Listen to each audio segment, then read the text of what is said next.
this is Belinda with All Things Life. If you're new to my channel, hi. If not, welcome back. Before I get this video started, please like, comment, subscribe, and please share this video with any and everybody.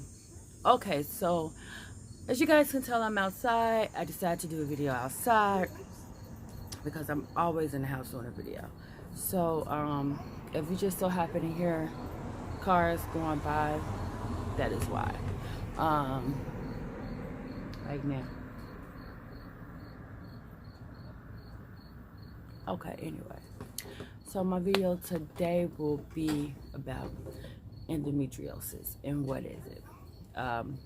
So endometriosis, awareness color is actually yellow. So as you can tell, I'm wearing yellow. But I was diagnosed with endometriosis May 2016. What happened was I had a cyst that ruptured, and I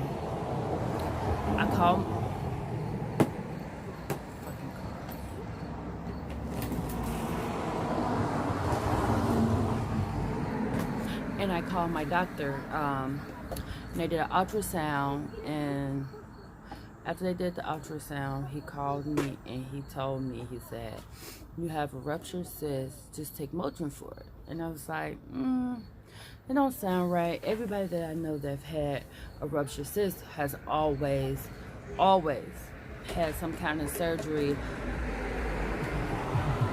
to basically drain the blood or whatever.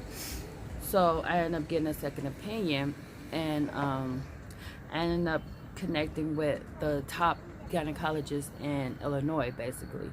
So I went in, as soon as she did the pelvic exam, she instantly told me, you have a really bad infection.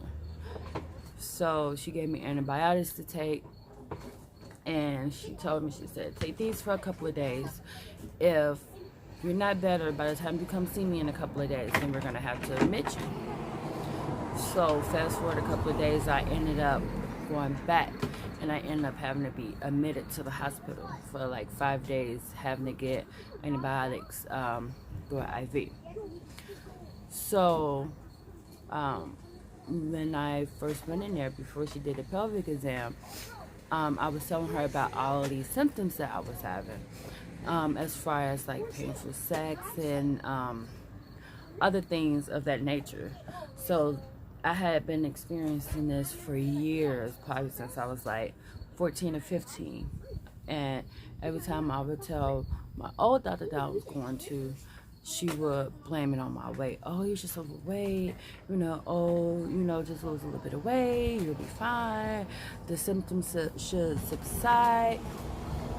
So maybe, I want to say my third day in the hospital, my doctor, by the way, name was Dr. Boatwright. Dr. Boatwright came in and she was like, you know, a lot of the other symptoms that you are telling me about, I really want to do a laparoscopic procedure. So what a laparoscopic procedure is when they basically do like 5 little holes and then just go in laparoscopically to make sure that everything is good, everything is fine. So she ended up doing that, and she came back to me and she told me, she said, first of all, they got 50 cc's of blood from the ruptured cyst. Then she told me, she said, we did your laparoscopic procedure and we noticed that you have a lot of cysts on your pelvic wall. She was like, so we sent some to the lab and it came back that you have endometriosis.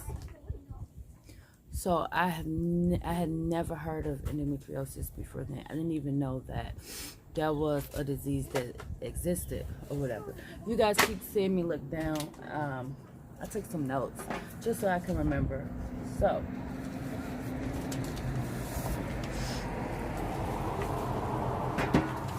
matter of fact, I'm gonna do like this.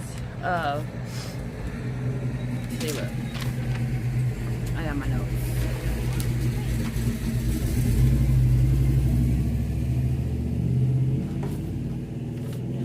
So endometriosis, what it is tissue that normally lines the uterus wall grows outside of the uterus. So for people that for people that have menstruals every month, we shed once the sperm don't connect to the egg, basically we shed it. Basically we shed the lining, because once we come on, that means, yeah, my nails are busted, I know. Once we come on, that means that it wasn't a plantation. Basically the egg didn't plant itself, basically. So we shed that, basically. So with endometriosis, it doesn't shed, basically. The endometrial lining, it doesn't shed. It adheres to like the pelvic wall. It can adhere to ovaries. It can adhere to your fallopian tube. There's different places.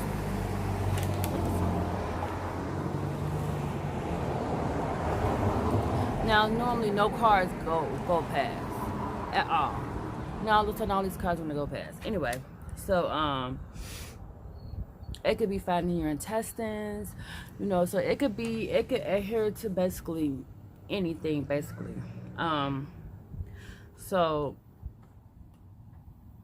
she also basically, okay, I'm sorry. It's 200,000 cases per year of it. It's not really that well known because a lot of people don't know about it. A lot of people, even a lot of doctors don't really understand it. Like, it's certain doctors that have, that know about it, or that can actually deal with it. A lot of doctors think that you could get an ultrasound to detect it. No, an ultrasound will not detect endometriosis at all. Contrary to the belief, an ultrasound will not detect it. You have to get a laparoscopic procedure in order to detect whether or not you have endometriosis. So for any ladies that thinking that they might have it, an ultrasound will not detect it. You have to get a laparoscopic procedure in order to detect endometriosis. So the symptoms that you can have in endometriosis: painful intercourse, of course, and it can really put a strain on your relationship, like whether you're married or boyfriend, girlfriend with someone or whatever. It can put a strain on your relationship because a lot of the times you don't want to have sex because you don't know, okay, oh, is today gonna be the day where I'm hurting so bad that I have to stop? Or you don't want him to feel like, oh, it's something that I'm not doing, or oh, it's me. No, it's not, you know. You could also have pain in your lower abdomen, your rectum, your vagina, your lower back, especially when you come on your menstrual. When you come on your menstrual, the symptoms are really pronounced, basically. So when you come on your menstrual, your back hurt more. Sometimes you don't even have pain through your rectum or through your vagina. Sometimes it's just like a sharp pain. It's not like constant. Sometimes it's just a sharp shooting pain. But you can have heavy periods with endometriosis. You can have heavy periods. You can have abnormal periods. For me, I know that when I come on, if I'm bleeding heavily, then my endometriosis symptoms won't be as bad. If I'm not bleeding heavy, then I know that, I'm sorry, I just said that. See, I'm all messed up. If I'm bleeding heavily, my endometriosis pain won't be as bad. But if I'm not, then I will be in a lot of freaking pain. So that's just the gist of what endometriosis is. So she proceeded to tell me that if I wanted to have a kid, that I will most likely have to do IVF because I had a lot of scar tissue on my left tube, along with the cyst that's hanging. So with endometriosis, a lot of times you get a lot of scar tissue. And it's different stages of endometriosis, from mild to severe. Your pain level doesn't dictate. Your pain level, it does not dictate what stage you're on, basically. So you can have the most severe type of endometriosis and not even experience that much pain.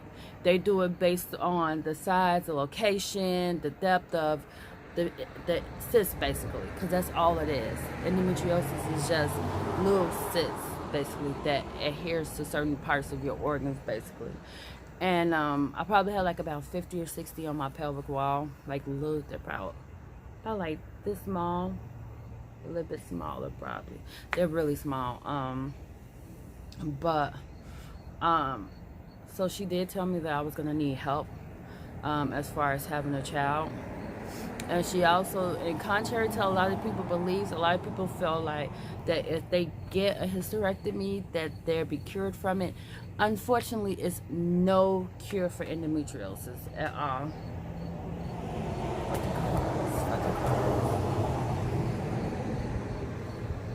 There's no cure for endometriosis at all, because it produces its own estrogen. So a lot of times people will get a hysterectomy because, like I said, a lot of doctors don't understand it. So a lot of doctors feel like, okay, well, if we're going to do a hysterectomy and you'll be fine. No, because even if you do get a hysterectomy, it still produces its own estrogen. So you still can have endometriosis with the when you get a hysterectomy. Excuse me. Some people get excision, which is them basically just cutting off the like scar tissue or like the cyst, the adhesions. Hi.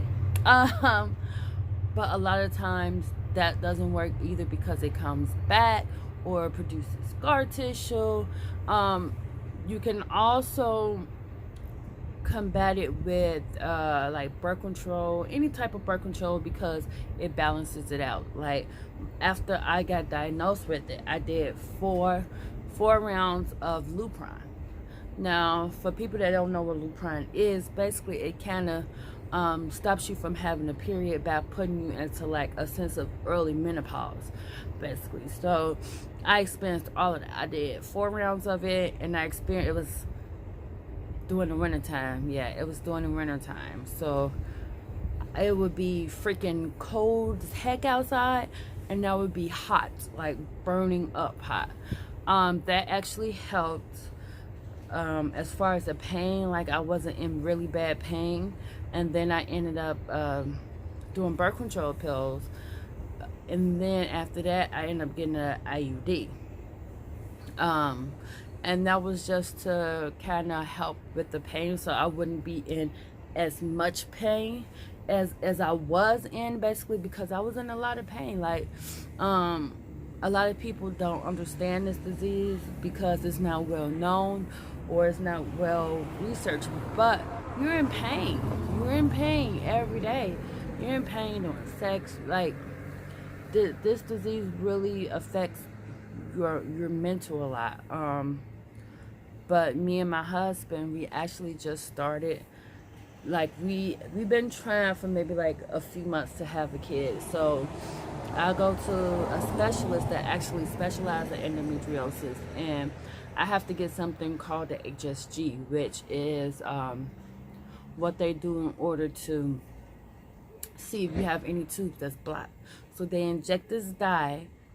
They have an X-ray. They inject this dye to see if your left, your right tube, or both tubes are blocked. Basically, that's what they do. So you have to get it done. You have to call them when you come on your cycle, and I think you have to get it done 5 to 12 days, kind of like after your cycle or whatever the case may be. So I have been trying to get this done for like 5 months, y'all. Like I have been calling each month every time I came on my cycle trying to set something up, and every time it was either the doctor is out or, you know, imaging and the doctor's office can't get together, the schedules don't coincide and stuff like that. So it was really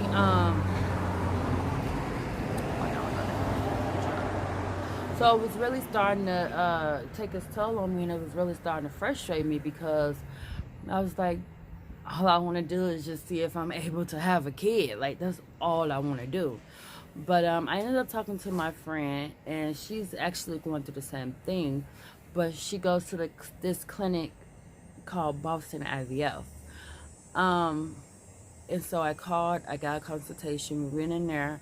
Our appointment actually was last Monday. Now, I asked my husband if he don't mind if I can do like a vlog style of the whole process. I didn't do it the first time because it was just a consultation, you know, of her explaining everything to us and us like doing, going over insurance, going over the different options and stuff like that.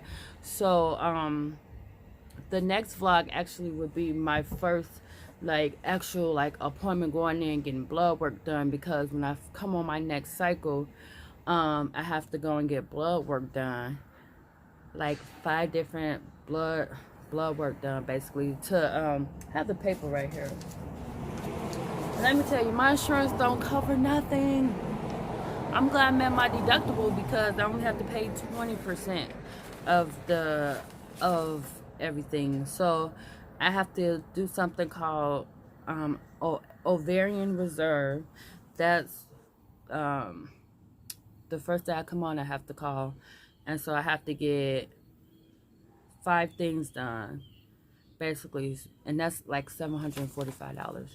But it's 20%. I'm sorry, y'all. Fucking bugs. It's 20% of that, so I'll probably be paying like one something for it. But anyway, so this blood test that they do is basically to count like the follicle count, basically like how good am I at producing eggs and stuff like that. And then another one that I have to do is a prenatal panel, basically.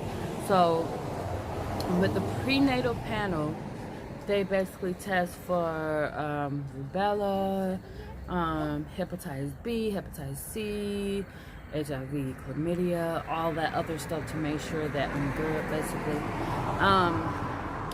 And then it's a genetics test. So they test for different things. They test for basically different genetic disorders. Like I know that my niece has sickle cell and my sister has a trait. So I think she said that they were going to test for that to make sure that I don't have the trait. And then I also have to get, as I said, the HSG done, which is like the 5th to 12th day of my cycle. I have to get that done.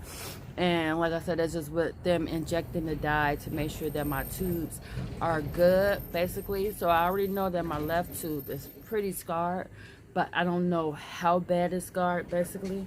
And then they do another test. It's kind of like an ultrasound, but it's vaginal. And that's just checked to see if you have like any polyps, any cysts that's blocking the tube, things like that. So I do that. And then once I do all of that, I go back and she lets me know, okay, well, this is what we're going to do. Because she said, even if, hurry up.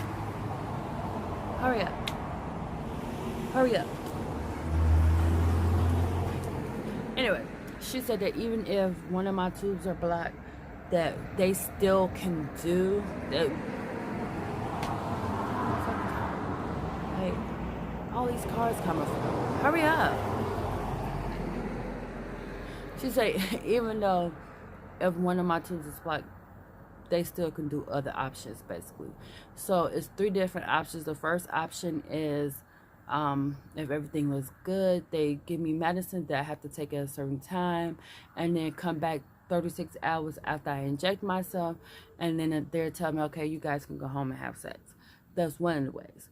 She said they do that for 3 3 tries, so basically 3 months. And then if that doesn't work, then we go to the next phase, which is taking the medication, and then IUI, which is insemination, basically. And then she said that we do that for 3 to 6 months, and then if that doesn't work, then we move on to IVF. Now she said that with IVF, they go in, they take eggs. She was like, sometimes they might get like 20, 25 eggs. And out of those 25 eggs, sometimes only 5 are good. So the doctor will choose two of the better ones. And then the other 3, they will, or however many else, other good ones that you have, they'll freeze them. So that way, if the 2 that they did doesn't end in a pregnancy, then you can still, it's basically like you're still only doing 1 cycle, basically. You're not doing multiple cycles. So she basically told us, like, just be prepared because you might have multiples, which is, I already knew that because it's IVF. But I'm excited, you know. I mean, in a sense, it's good that I finally know after all these years, you know, that no, it wasn't my weight. Because when I lost weight, it was even worse. No, it wasn't because I was overweight or whatever the case may be. Now I know that I legitimately had something wrong with me. The only thing that sucks is, you know, I want a child with my husband. You know, Cameron was 4 when my husband came in the picture. You know, and my husband doesn't have any kids of his own. I mean, yeah, Cameron is his child, but he doesn't have any kids of his own. And I really want to give him a kid, you know.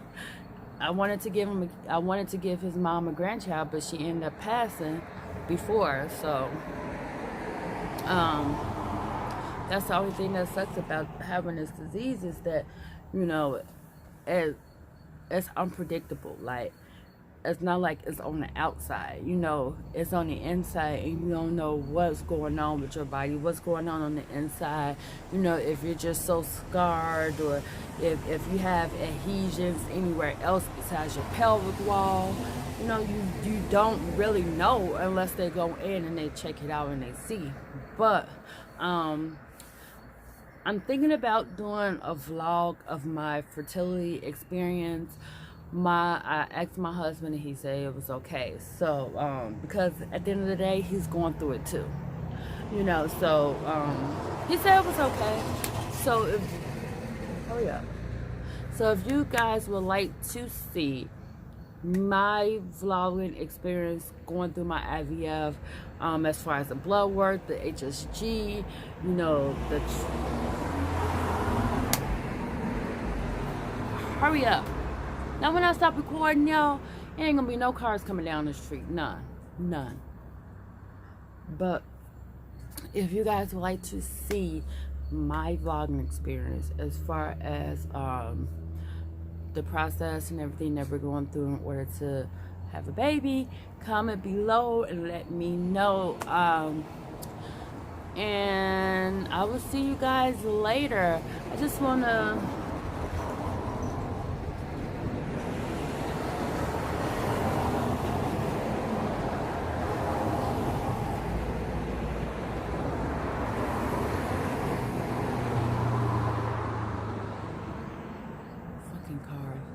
want to let you guys know that I appreciate every one of y'all that have so far looked at my videos, that have subscribed to my page, that have left a comment. I just want to say I thank you so much, guys.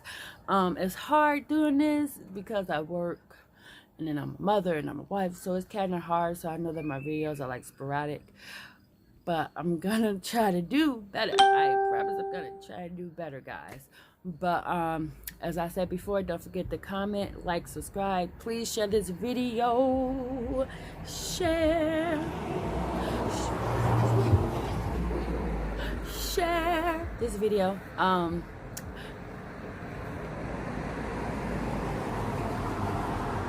Share this video, guys. And I will see you guys next video. Bye.